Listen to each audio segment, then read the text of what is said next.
Militants are celebrating the withdrawal of U.S. troops from Afghanistan. The group is setting its sights on creating a new government, but they're already facing hurdles as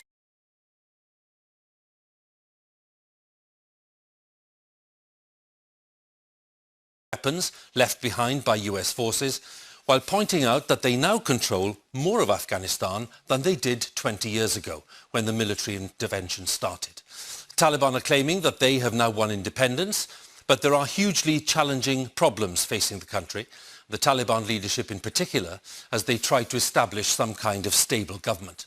Our chief international correspondent Lise Doucette and cameraman Robbie Wright sent this report. And after a 20-year mission.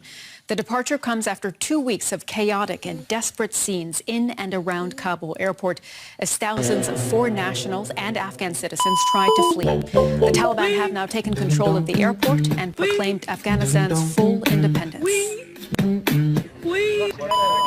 There's no doubt who's in control here. Taliban fighters parade their win on the tarmac of Kabul's international airport. Some even taking selfies from the cockpit of an abandoned aircraft. Thank God.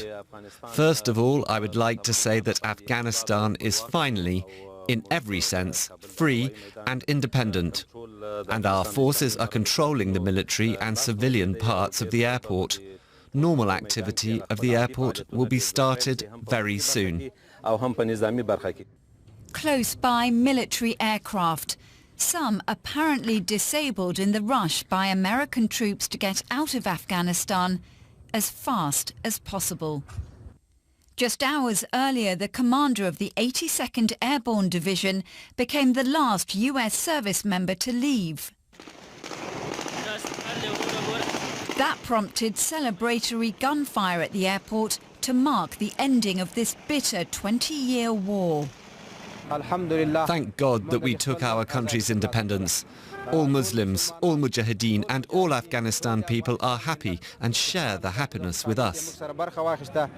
Taliban soldiers may be enjoying their victory, but the chaos of the last desperate days here is left, plain for all to see.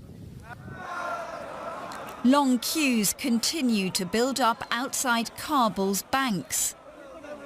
And there isn't a woman in sight. The Taliban is expected to form a government within the next few days. A chastened international community says it's hopeful it won't be as extreme as feared. But on the ground, it's clear who holds the power. Let's get an update on the situation in Kabul. We can speak to journalist Franz Marty now. Franz, American troops have now fully left the country after 20 years. What are things like in Kabul today with the Taliban fully in control? I was briefly in the city center today, and there wasn't much of a difference to the past days. So shops were open, people were going about their business. There were maybe a little bit fewer people on the street, certainly fewer women, but there were still women around. There is still, like, the Taliban haven't imposed like new rules or something like that. Most of it continues as before. The atmosphere wasn't jubilant, so if one wouldn't have known that this historic moment happened the night before, one wouldn't have seen it. Some shopkeepers told me that business has broken down and that they're worried about the future. One street vendor also told me that he's worried what will come now. So it is still that, like, most Afghans seem to be wary about what the future brings. Yeah, a lot of uncertainty, Franz. We saw the pictures of the Taliban now fully in control of the airport as well. So what about foreign nationals and Afghans who want to leave the country? Can they still do so? The Taliban have several times assured that foreign nationals and Afghans with the right travel papers are allowed to depart the country. So far before, it was because of the evacuation operation.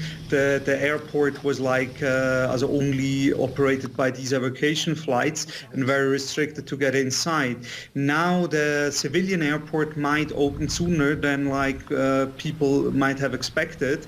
The Taliban have certainly an interest, and there are reports that they get like support from Qatar or Turkey to again reopen the airport.